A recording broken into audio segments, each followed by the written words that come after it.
G'day, fellas. We've got D'Pharaoh Woon-A-Tai, Will Poulter, and Charles Melton of Warfare. How you going, boys? Hey, good, thanks. How you doing? Good. We do a radio show down here in New Zealand, guys, and we just saw you were just talking to Richard Wilkins, eh? Yeah, we're just talking to Richard, yeah. He's an Aussie son of a bitch, that guy. Nobody likes that guy.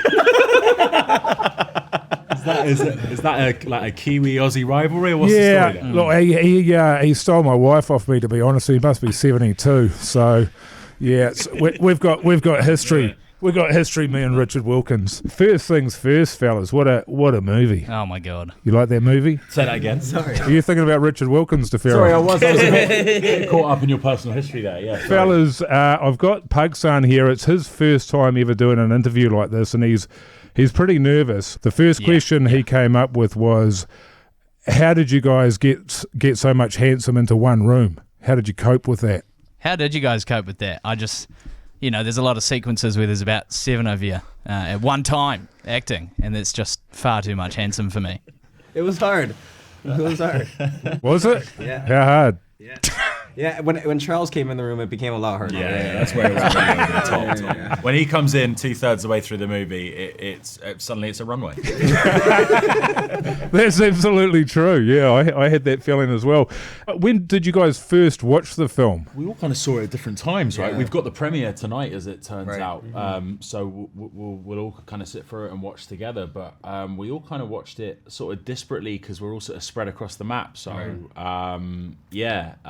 we've all seen it sort of separately, but this is the first time we're all coming together as a group and watching it as a cast. It must have been. It's one thing to film something, to be on set together. You've got, obviously, there's all the actors, there's all the technicians around at stop-start. This must be the most amazing use of sound editing that I think I've ever seen. It must have been a really dramatic reaction for you guys to go from being on set to seeing what had been done in post. It was so immersive, the experience, because, on set we had loudspeakers doing dog sounds, like you hear people walking down the street, doing, the jets going by. We had crew members shooting off blanks right next to the house. So as much as it was different, seeing it on camera with IMAX, for example, it was just as crazy, right, on set. Yeah, and there was hardly any post sound, in all honesty. And we were also like obviously firing blanks, but using real weapons, and they're loud as shit. Mm-hmm. So we kind of, also found ourselves in quite a kind of quite a loud environment a lot of the time, and then to see what incredible sound editing there's been on top of that, and the job that the sound team have done, it's pretty exceptional. Right. And then it allows you guys, like the audience and whoever sees it, to be just really immersed in whatever your experience or own personal opinion may be, without the dramatization or romanticization of like the film score, where you're just experiencing it in real time. Yeah, stripping that away was I think a huge part of why the film's so affecting. Tell us about taking on the real experiences of these men in this movie. I think as actors, we had like a healthy level of awareness around the fact that we were recreating it, right? And so whatever we were going through wasn't really like comparable to the real thing, but we certainly wanted to do justice to it as much as we could. And I think one of the things that certainly to me and a lot of the guys that was really attractive about this film as a prospect was it wasn't seeking to like glorify or romanticize the experience of war, but kind of focus more so on the sort of negative consequences of it. And it's important that, whatever your opinion on war is, you're aware of the fact that this is more often than not what war looks like. This is an authentic reflection of the experience.